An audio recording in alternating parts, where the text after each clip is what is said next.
Non, votre patron n'est pas votre mère, ni votre père d'ailleurs.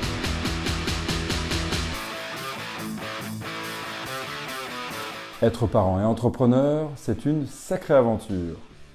Non, votre patron n'est pas votre mère, ni votre père d'ailleurs.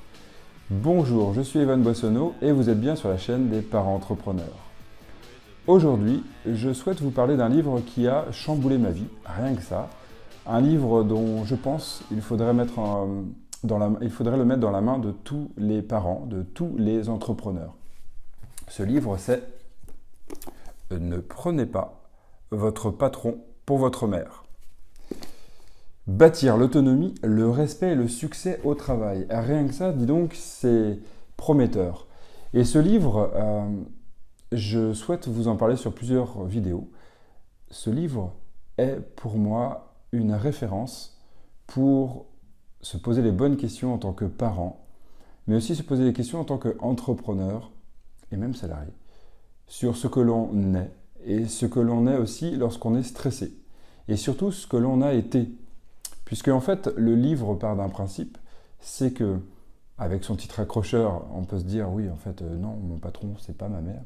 Et en fait, on va avoir des réactions qui sont très spécifiques, surtout quand on est en stress, des réactions qui vont être liées à ce qu'on a vécu quand on était enfant.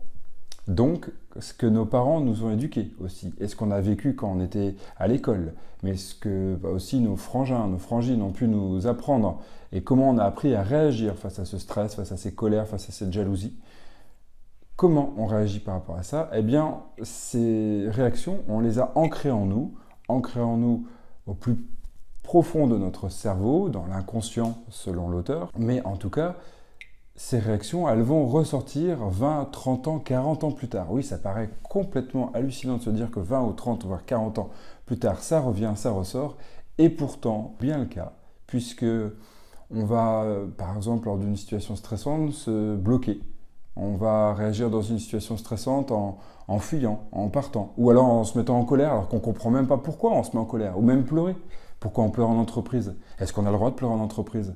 Eh oui, c'est toutes ces questions qu'on peut se poser en lisant ce livre, et c'est toutes ces questions aussi qu'on se pose à comment on va bien éduquer nos enfants pour bien leur apprendre à mieux réagir en entreprise avec leurs collègues ou avec leurs salariés s'ils ont une entreprise. Je vous invite à suivre cette série de vidéos autour du livre « Ne prenez pas votre patron pour votre mère ».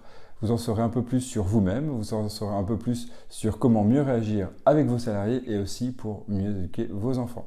En attendant, je vous invite à télécharger le livre « Les 5 astuces pour gagner du temps ». Vous y trouverez des astuces pour mieux gérer votre temps et être disponible pour votre famille et dans votre entreprise. C'est aussi un moyen d'éviter le stress. Et d'ici là, portez-vous bien.